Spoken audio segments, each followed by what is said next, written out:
तो आज हम स्टार्ट कर रहे हैं बेटा आपका last chapter wave and oscillation. और वेव एंड ऑसिलेशन के अंदर पहले हम स्टार्ट करेंगे ऑसिलेशन। तो ऑसिलेशन चैप्टर में हम ऑसिलेशन की डेफिनेशन से ही स्टार्ट करते हैं कि ऑसिलेशन क्या होता है या ऑसिलेशन से आप क्या समझते हो। देखो, मोशन को हमने कैटेगराइज किया है दो कैटेगरी में, periodic motion and non periodic motion. और पीरियोडिक मोशन का ही एक पार्ट है आपका ऑसिलेटरी मोशन। तो ऑसिलेशन क्या है? अगर आपका कोई भी ऑब्जेक्ट अपनी मोशन को बार बार रिपीट कर रहा है, यानी एक ऐसा मोशन जो रिपीटेड है, जो बार बार हो रही है, तो ऐसी मोशन को हम क्या कह सकते हैं? Oscillatory motion.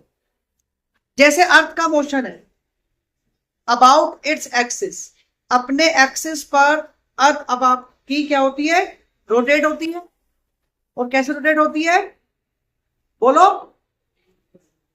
हर 24 आवर्स बाद अपने मोशन को रिपीट करती है, राइट। यह वॉल क्लॉक को देखें, वॉल क्लॉक का जो मोशन है वो भी कैसा है? 12 आवर्स बाद क्या होता है? रिपीट होता है। तो ऐसा कोई भी मोशन जो आपका एक पर्टिकुलर इंस्टेंट ऑफ टाइम के बाद रिपीट होता है, इसे क्या कहते हैं? Oscillatory motion. इसके और बहुत सारे एग्जांपल है। जैसे अर्थ को देते हैं, अर्थ का जो रोटेशन है अराउंड द सन, वो भी एक रिपीटेड मोशन है। अर्थ सन के अराउंड 365 डेज में एक कंप्लीट रेवोल्यूशन करती है, वो रिपीट होता है। तो ऐसा कोई भी मोशन जो आपका रिपीट होता है, that is called oscillatory motion. अब इन ऑसिलेटरी मोशन को हमने कैटेगराइज करा है पीरियोडिक एंड ऑसिलेटरी मोशन। तो कर लिया हमने। पीरियोडिक मोशन क्या है? देखिए, अगर ऑसिलेटरी मोशन में जो पार्टिकल या ऑब्जेक्ट का रिपीटेड मोशन है वो एक फिक्स इंटरवल ऑफ टाइम के बाद रिपीट होता है, तो उसे हम कहते हैं पीरियोडिक मोशन। इसमें कौन कौन सा आ गया? जैसे आपका अर्थ का मोशन आ गया, जो बताया मैंने आपको कि हर 24 आवर्स बाद वो रिपीट होता है अपने फिक्स एक्सिस पर। क्लॉक का मोशन हो गया, वो हर 12 आवर्स बाद रिपीट होता है, ठीक है। अब कुछ ऐसे भी हैं मोशन जो फिक्स इंटरवल के बाद रिपीट नहीं होते, लेकिन कॉन्टिन्यूसली रिपीटेड मोशन में रहते हैं, लेकिन उनका टाइम इंटरवल क्या फिक्स नहीं होता।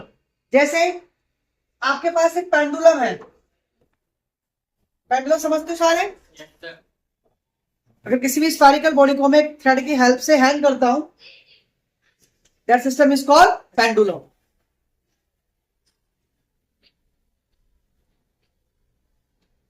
तो वो पेंडुलम का फिक्स पॉइंट है। अब आप पेंडुलम को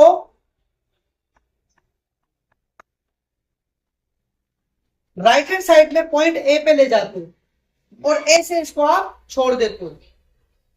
तो ए से कहां पर आएगा? ये पहले आएगा अपने मीन पोजीशन पर, उसके बाद कहां जाएगा? ये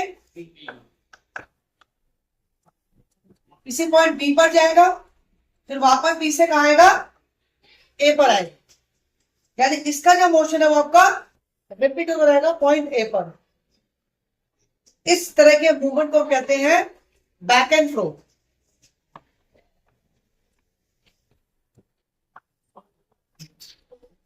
बैक एंड फ्रो, पीछे गया फिर आ गया, this is called back and fro movement. तो पेंडुलम का जो मोशन है वो कैसा है? Back and fro. भाई, हर बार जैसे जैसे पेंडुलम की वेलोसिटी कम होगी, इसका दोनों मीन पोजीशन के दोनों साइड पर जो डिस्प्लेसमेंट है वो भी क्या होगा? कम होगा। और सिचुएशन ऐसी है कि जब पेंडुलम आपका स्टॉप हो जाए, तो मोशन तो रिपीट हो ही है, लेकिन उसका एक्सेशन का टाइम नहीं है। इसलिए क्या है? ऑसिलेटरी मोशन है, बट पीरियोडिक मोशन नहीं। तो यहां पर हम एक स्टेटमेंट लिख सकते हैं कि every periodic motion is oscillatory motion, क्योंकि हर पीरियोडिक मोशन में बॉडी आपकी ऑसिलेट करती है। But every oscillatory motion is not a periodic motion, क्योंकि हर ऑसिलेटरी मोशन में बॉडी एक फिक्स टाइम इंटरवल के बाद अपनी मोशन को रिपीट नहीं करती। क्लियर है? तो हम कुछ एग्जाम्पल के थ्रू दोनों मोशन को समझ सकते हैं। अब यहां पर एक special kind of oscillatory motion भी आती है, जिसे हम कहते हैं SHM, सिंपल हार्मोनिक मोशन।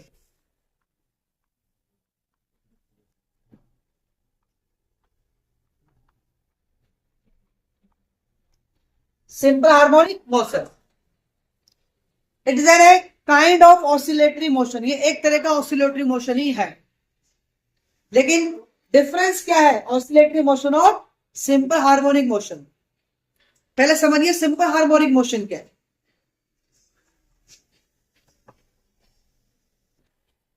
हम इस पेंडुलम केस को लेके चलते हैं। वो पेंडुलम का मीन पोजीशन है,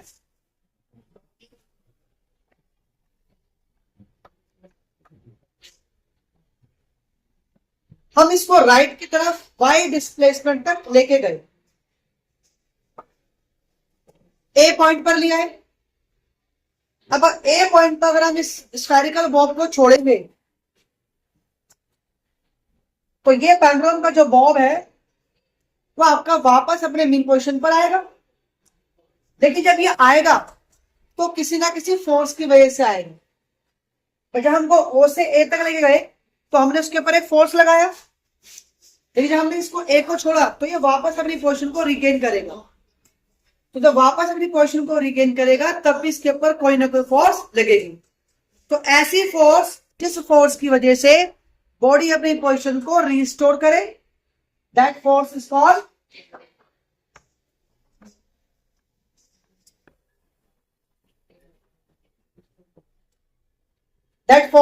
रिस्टोरिंग फोर्स। और सिंपल हार्मोनिक मोशन में ये जो रिस्टोरिंग फोर्स है that is always directly proportional to displacement. यानी आपका जो F है that becomes equal to minus k y. Minus क्या इंडिकेट कर रहा है कि F आपका Y के अपोजिट है। तो SHM में restoring force always directly proportional to displacement. और कैसे कि जो डिस्प्लेसमेंट है वो बिल्कुल फोर्स के एग्जैक्टली अपोजिट होगा, राइट? तो ये आपका SHM में। जबकि एक सिंपल ऑसिलेशन मोशन में भी जब आपका पेंडुलम वापस आएगा या कोई भी बॉडी अपनी पोजीशन को रिगेन करती है तो उस केस में जो रिस्टोरिंग फोर्स है वो उसका सोर्स कुछ भी हो सकता है, लेकिन in case of SHM restoring force का सोर्स क्या होगा? डिस्प्लेसमेंट ही होगा। तो ये डिफरेंस है SHM और ऑसिलेटरी मोशन में, कि ऑसिलेटरी मोशन में रिस्टोरिंग फोर्स का सोर्स कुछ भी हो सकता है, बट सिंपल हार्मोनिक मोशन में रिस्टोरिंग फोर्स का जो सोर्स है वो हमेशा क्या होगा? डिस्प्लेसमेंट होगा। और डिस्प्लेसमेंट भी कैसे होगा? डिस्प्लेसमेंट हमेशा अपोजिट होगा रिस्टोरिंग फोर्स। क्लियर है?